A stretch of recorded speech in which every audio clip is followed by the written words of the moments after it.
Donald Trump's administration has been one cover-up after another, from hiding the Epstein files to concealing real economic data that reveals just how damaging his tariffs have been, and of course, to covering up his failing health. But that last one is getting harder to hide because we can all see it and hear it every time Donald Trump speaks.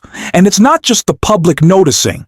Medical professionals are speaking out too. In fact, one former White House doctor just went public, directly calling out what Carolyn Leavitt has been trying so desperately to conceal about Trump's condition.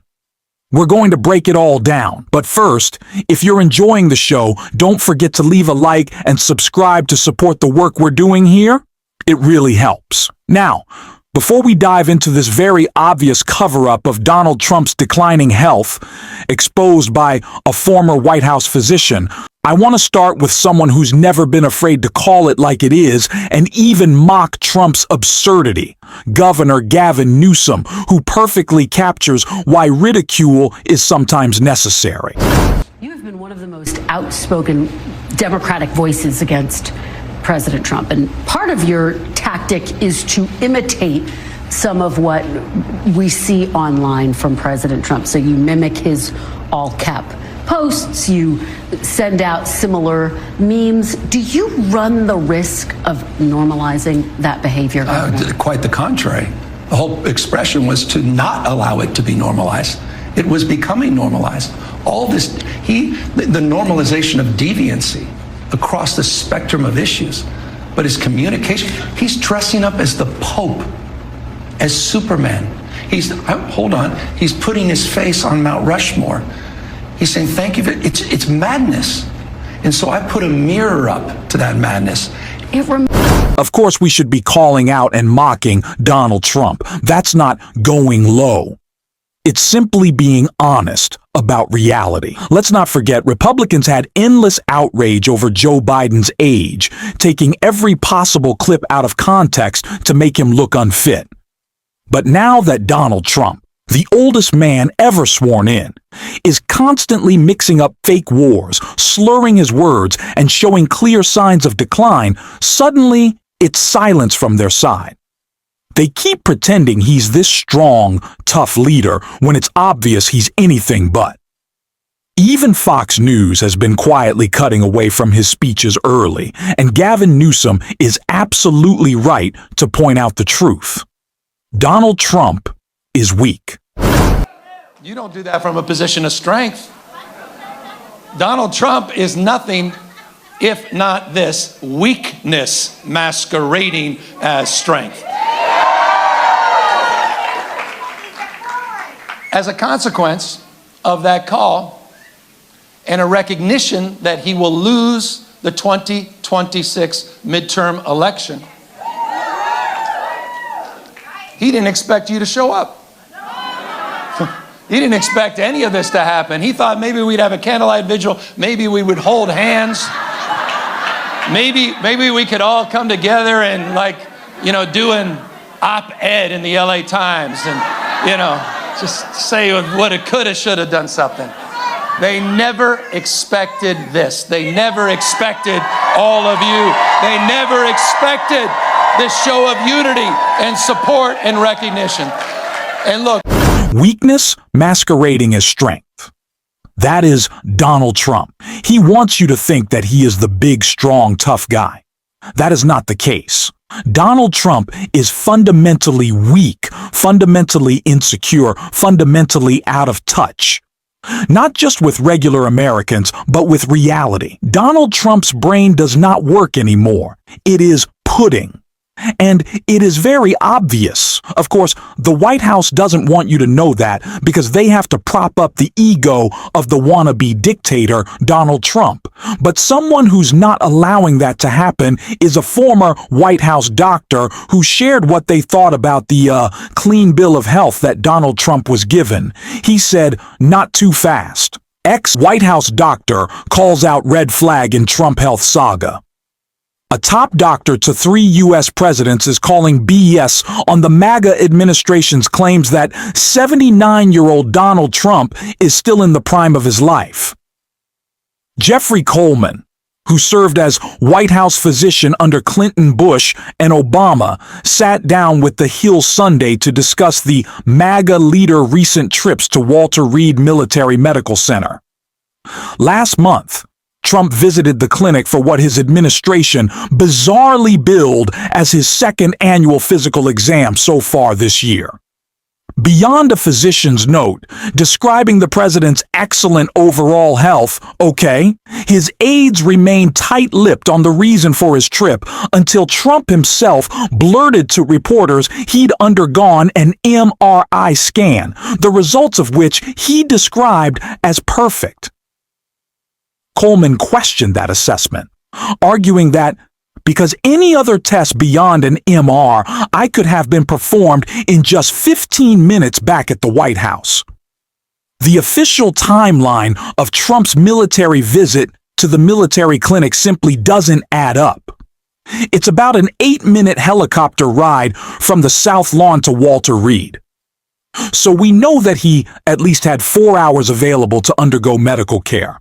He told The Hill there's a disconnect there.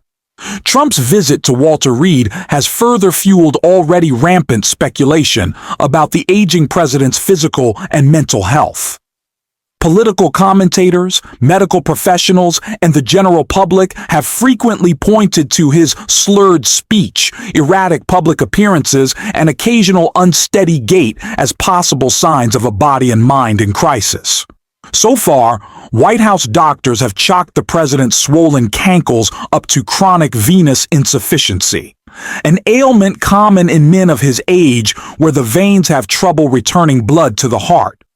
The physicians also explained away the frequent bruising on the hands as side effect of his use of aspirin to guard against potential heart troubles. MAGA officials have been less eager to discuss Trump's increasingly common mental flubs and gaffes. Over the past few weeks alone, this has included getting confused while explaining water to the Navy, his inability to pronounce the word acetaminophen, and claims to have brokered peace between Albania and Azerbaijan, two countries 1,000 miles apart that have never been at war. Medical experts have questioned the wisdom of Trump disclosing the test he received when he visited Walter Reed last month. If then his administration only withholds any further information about what the purpose of the test may have been. I think if you're going to release some information, you want to release enough information that the public and at least put it into context. Jacob Apple, a professor of psychiatry at Mount Sinai, told The Hill, if you're going to say that you're having an MRI, we should know what the MRI is for. We don't know what the MRI was for because the president hasn't even told us what part of the body was scanned. He went on, an MRI could be something to check for a cognitive issue. It could be something to check for a heart issue. It could be the president's twisted ankle and they're afraid that he has a bone fracture. So it could be almost anything. It could be just about anything. And that really sums up this entire administration, doesn't it? No one knows what exactly Donald Trump is hiding in the Epstein files, just like no one knows what reckless solution he'll announce next to fix the economic disaster that he himself created.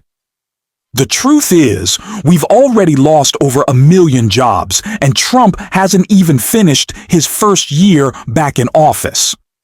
The economy isn't on the brink of collapse, it's already collapsing. Prices, which he promised to bring down, have only soared higher, all while he jumps from one erratic policy to another. Tariffs on Canada, 30 or 40% on China, all reactionary. All chaotic. Sure, Donald Trump has always been unstable, but now his declining cognitive state and growing extremism seem to be accelerating the chaos. Maybe it's time to start talking seriously about the 25th Amendment, though that brings its own concerns about who would step in next. What's undeniable is that as Trump's own health deteriorates, he's also tearing down America's healthcare system. Governor Gavin Newsom called him out directly on that while discussing the ongoing government shutdown. Well, Democrats in Washington believe they have found a winning issue in their battle over health care. The government shutdown, now the second longest in U.S. history. Democrats essentially saying any bill to reopen the government has to include an extension of health care subsidies, which are set to expire at the end of the year. Do you believe Democrats have picked the right fight? Well, I'd say you're welcome to America. I mean, rural and red states that are disproportionately the beneficiaries of the Democrat stance. We're fighting for the people that voted not just for our party and our values and principles, but voted for Donald Trump and his party. We have their back. Donald Trump has betrayed them. He's turned their back. The Republicans in Congress have turned their back. So absolutely, your question, absolutely it's the right issue because it breaks through at a time of great economic anxiety. The idea that you're going to face a 1 to 3+100% increase in your premiums in a matter of months is the issue that defines more issues in more ways on more days for more Americans. So it's absolutely the right call. And yet federal workers are suffering. The lines are getting longer outside of food banks. Some 5 million Californians stand to potentially lose food assistance. Yeah. What do you say to those 5 million Californians who are afraid their families are going to go hungry and they want Democrats to get together with Republicans and reopen the government? I think it's a disgrace. The USDA's never done this in the past. They said they have a contingency fund for precisely this moment. They said just a few days ago on November 30th, or rather September 30th, that the contingency fund exists for a moment like this, a likely government shutdown. So you're right, 5.5 million Americans that live in my home state that will be impacted by the decision, the choice by the Trump administration to cut this program during Thanksgiving. And those same people will face unprecedented prices for beef and coffee and other basic goods, just as they're facing unprecedented costs for candy, up 10.8% for Halloween. And what we will all experience is this war on Christmas and the cost of toys because of Trump's recklessness on this massive sales tax increase of working families and blue-collar workers called tariffs. Democrats aren't playing politics with this shutdown, and it's frustrating that the media keeps framing it that way. This isn't about policy debates or party strategy. Healthcare is not a political issue. It's a human right. The idea that Democrats are somehow wrong for refusing to let people die from treatable illnesses in the wealthiest country on earth is absurd. If Donald Trump's proposed healthcare cuts go through, at least 50,000 more Americans will die every year, and that number will only grow. These aren't just statistics. This is life and death. That's why Democrats must stand their ground, and we'll keep pushing for that right here on this show. If you want to support what we're doing, make sure to subscribe, like this video, and if you made it to the end, drop a blue heart in the comments. And until next time, I will see you soon.